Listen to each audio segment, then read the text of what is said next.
बच्ची के सपने। शालू की शादी को 10 साल हो जाते हैं, फिर भी उसे औलाद का सुख नसीब नहीं होता और वो जहां कहां मन्नतें मांगती फिरती है। कितने डॉक्टरों को दिखाती है, कितना कुछ करती है कि बस कोई माँ बोलने वाला इस दुनिया में आ जाए। एक दिन शालू पूजा घर में बैठे बैठे रोने लगती है। भगवान, मुझे ये ख्वाहिश नहीं कि मुझे बेटा ही हो, बस एक औलाद दे दे ताकि कोई मुझे बांझ ना बुलाए। इतने में ही राहुल वहां आ जाता है और शालू से कहता है, अरे भाग्यवान, ऐसा क्यों सोचती हो? हमारे आंगन में भी जल्द ही किलहारी गुंजेगी। इतने में ही शालू को उल्टियां होने लगती है और उसका मन खट्टा होने लगता है। राहुल तुरंत डॉक्टर को घर बुलाता है। पता नहीं शालू को अचानक क्या हुआ है, उसकी तबीयत खराब होने लगी तो मुझे जल्दबाजी में आपको बुलाना पड़ा। राहुल जी, चिंता की कोई बात नहीं है। जिस खुशी का आप बेसब्री से इंतजार कर रहे थे, वो खुशी आपको मिल गई। अरे, आप पिता बनने वाले हैं। क्या क्या सच कह रहे हैं आप? भगवान ने मेरी सुन ली।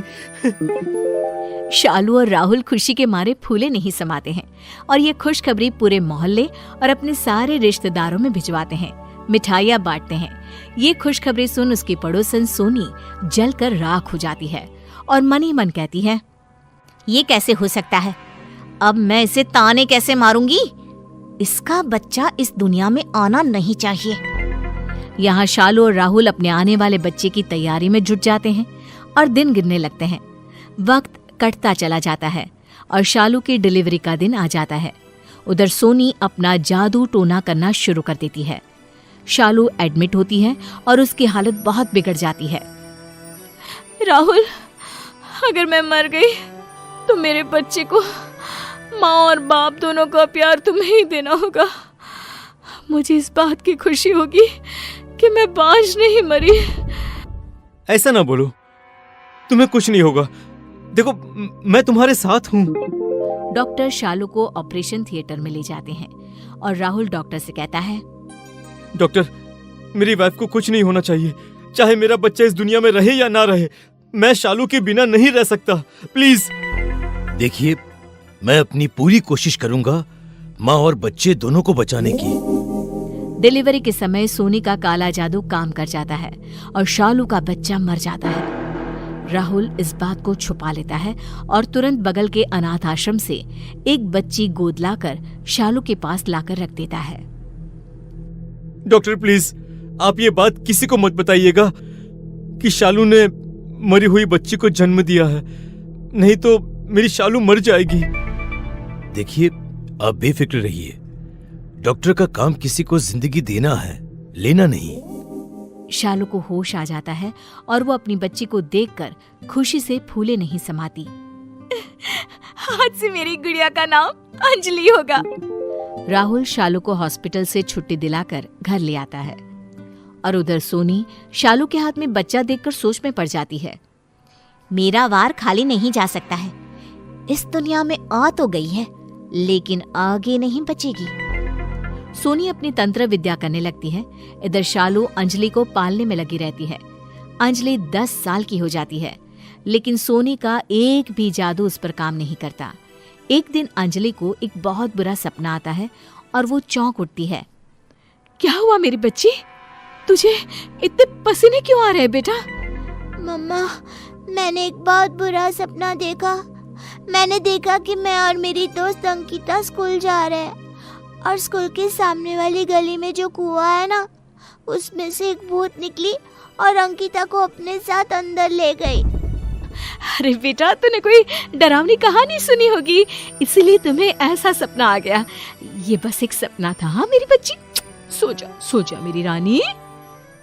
शालू अंजलि को सुला देती है। सुबह जब शालू स्कूल जाती है तब वही सब उसके साथ होने लगता है। कुएं के अंदर से एक बड़ी आंखों वाली एक भूतनी निकल कर आती है और अंकिता को अपने साथ ले जाती है। ये देख अंजलि बेहोश हो जाती है, लेकिन किसी से कुछ नहीं कहती। फिर कुछ दिनों के बाद अंजलि को एक सपना आता है। वो देखता है कि बगल का एक बच्चा उसी कुएं के पास खड़ा है और भूतनी उसे अंदर ले जा रही है। फिर वही सब होता है। लेकिन अंजलि चुप रह जाती है। अंजलि को यूं ही सपने आते रहते हैं। ये बात मैं किससे कहूँ? मेरी बात तो कोई मानेगा नहीं, लेकिन मुझे कुछ न कुछ तो करना होगा, नहीं तो ये भूतनी कितने लोगों को खा जाएगी। अंजलि अपने आप में गुम रहने लगती है। अंजलि को ऐसा देख शालू राहुल से कहती है, पता नहीं हमारी बच्ची को क्या हो गया है, किसकी नजर लग गई है मेरी गुड़िया को, मुरझा सी गई है। अरे बाबा, तुम ज्यादा सोचती हो। बेटी अब बड़ी हो रही है, पढ़ाई की कुछ टेंशन होगी। हाँ, तुम ठीक कहते हो। कुछ दिनों बाद अंजलि को फिर एक सपना आता है और वो देखती है कि राहुल के पीछे एक काला साया है जो उसका पीछा कर रही है। साये को देखकर राहुल भागने लगता है और वो साया राहुल को भगाते भगाते उसी कुएं के पास ले जाती है जहां अंकिता गई थी। साया राहुल को कुएं में गिरा देती है। अंजलि चौंक कर उठ जाती है और राहुल के पास जाकर उसे सब कुछ बता देती है। पापा, मैं आज आपको कहीं नहीं जाने दूंगी। मेरे सारे सपने सच हो जाते हैं। अगर ये भी सच हो गया तो मैं अपने पापा को खो दूंगी। ऐसा नहीं होगा मेरी बच्ची, मैं हमेशा तेरे पास ही रहूंगा।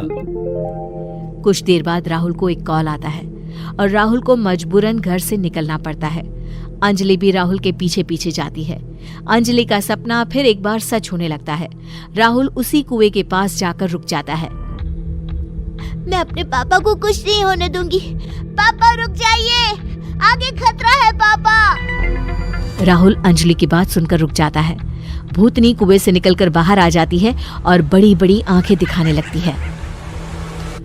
तू नहीं बचा पाएगी इसे मरना ही होगा।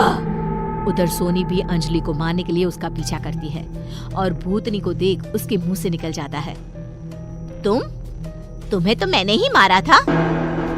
तुमने मेरी बच्ची को मुझसे चुरा लिया, मुझे इस कुएं में गिरवा दिया। मैं वापस आई हूँ बदला लेने। अब तू नहीं बचेगी। बता मेरी बेटी कहाँ है? भूतनी कुएं से बाहर आकर सोनी का गला दबा देती है। बताती हूँ, पहले मुझे छोड़ दो।